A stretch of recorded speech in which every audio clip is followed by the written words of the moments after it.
pessoas vão entrando, porque se a gente não começa. Well, first, thank you so much, Heather. I will present Heather to everybody. Vou apresentar a Heather para vocês. Ela é a barista bicampeã dos Estados Unidos. Tá? Ela vai falar da experiência dela com os consumidores americanos e internacionais e a realidade dela de treinamento, tá? Dentro do que ela desenvolve, programas de treinamento e de consumo nos Estados Unidos. Tá? Ela vai passar um pouco para vocês a experiência que ela tem, né, no mercado e as oportunidades da visão dela que hoje a gente tem nesse mercado de café de qualidade. Tem headset para quem quiser, ela vai falar em inglês, tá? Então quem quiser pegar o fone para entender melhor, tá? Pode pegar lá e ela vai começar. Gente, vocês não querem ficar aqui mais perto, nas primeiras cadeiras? Por favor. Daí fica mais...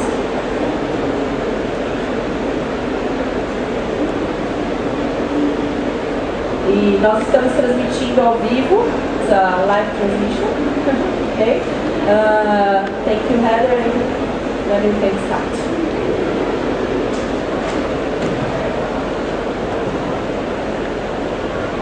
All right, thank you everyone for coming this afternoon. So I'm going to talk a little bit about emerging retail opportunities that we've seen in the state that have become very popular and how they can be translated here in the Brazilian coffee market in particular. So one thing that I found really interesting was this statistic. ABIC's latest survey of coffee consumption trends in Brazil reveals that more and more people are drinking coffee on the streets. Out-of-home consumption has grown from 14% in 2003 to 57% in 2010. The habit of drinking coffee in bakeries has increased more than 300% over the last 8 years. This survey also shows that 90% of youngsters place coffee among their favorite beverage. Young consumers in larger cities like to have both hot and cold coffee drinks, preferably in coffee shops. And this just really shows you the amount of growth opportunity here in Brazil. The trend for youth drinking coffee is huge, not in Brazil, but we're seeing kind of across the world. In the States and Europe, you're seeing younger and younger people drink coffee. And you're seeing them start at a younger age, and it becomes something they drink more and more of. So it kind of just shows you, sets the preface for what we're going to talk about today. So when we talk about emerging opportunities in coffee shops, I always break it into 3 basic categories. You have quality, you have education, and you have your customer. So we're going to start by talking about the quality piece.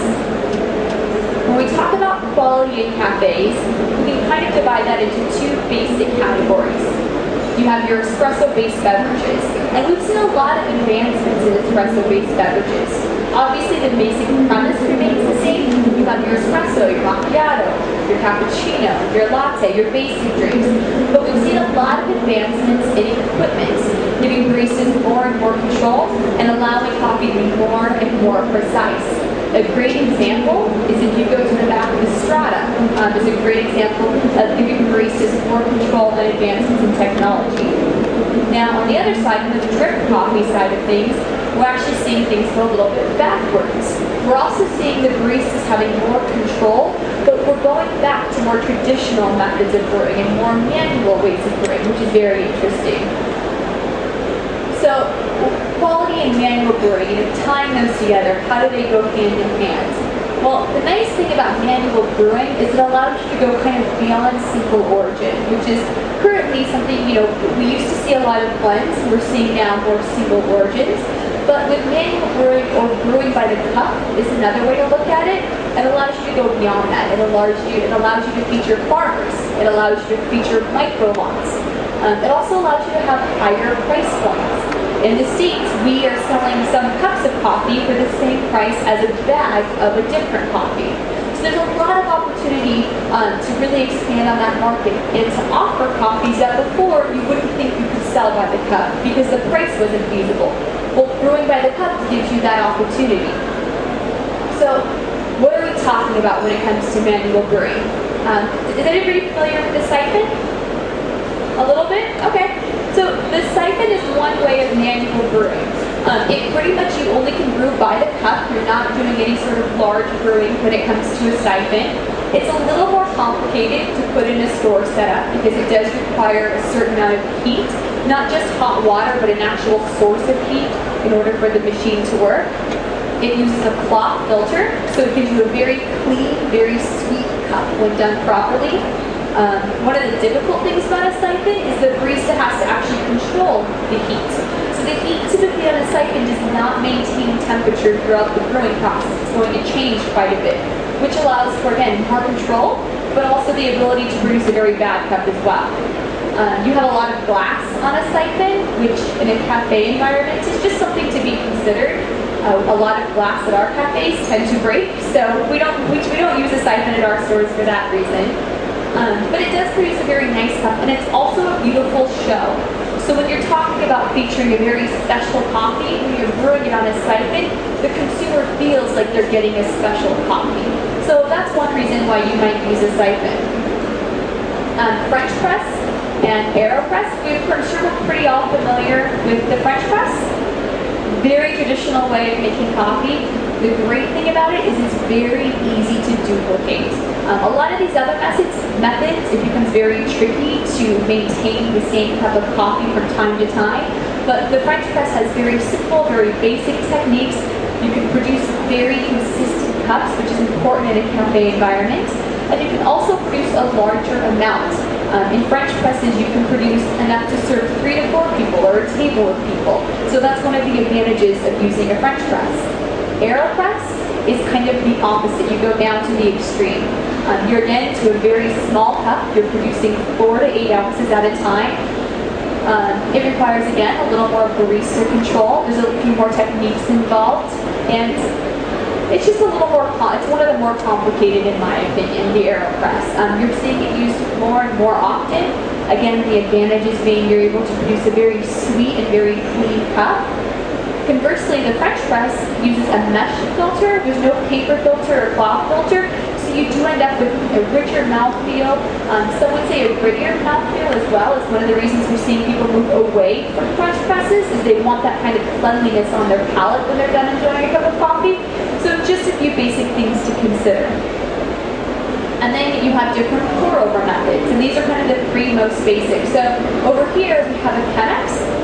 One of the advantages of a Chemex is, again, you can brew more than 1 cup at a time. You can brew almost a pot's worth and get 4 or 5 cups out of, depending on the size Chemex you're using.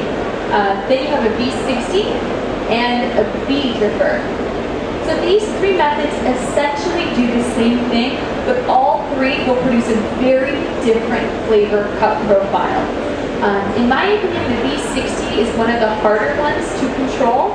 You can see you just have one large big hole there, and that can really allow for water to just flow right through the coffee very quickly. So in order to do a V60 well, you really have to have a very controlled pour. Both the Chemex and the V dripper are a little more forgiving. You can pour a little bit faster. You don't have to baby it so much, is kind of how I refer to it. They're a little more forgiving, so I tend to lean towards those for a cafe environment. But all of these 3 are different options for manual brewing in a cafe setting. So how do you implement manual brewing into a current cafe setting? Well, there's 2 different questions you have to ask yourself. Is it as a replacement for drip coffee, or is it in addition to drip coffee? And that's kind of going to be a big deciding factor for you. If it's as a replacement for current drip coffee, when I refer to drip coffee, think of brewing in a bun or a Fetco and ending up with an air pot. That would kind of be batch brewing or drip brewing, if you will. So if you want to replace that entirely, there's a few things you have to consider. One is speed. Manual brewing obviously takes much longer. A customer can no longer walk into the cafe and say, I want a cup to go, and walk out with it immediately. That's no longer an option. There's now a wait built in. You have to decide whether or not that will work for your clientele. Quantity. I talked a little bit about how different methods produce different quantities. In AeroPress, you're only going to get 4 to 6 ounces of liquid out of it. Are your customers okay with that? Versus a Chemex, you can now get a batch worth. So there's a few things there to consider as well. Your coffee options. if you're going to completely replace your drip coffee, you have to look at your coffee options. And tied in with that is you have to be more price conscious. One of the advantages of manual brewing is it gives you the opportunity to charge a higher price point for this cup of coffee. But if your everyday cup of coffee went from $1.50 US to $4 US, that's a huge jump in any market. Typically,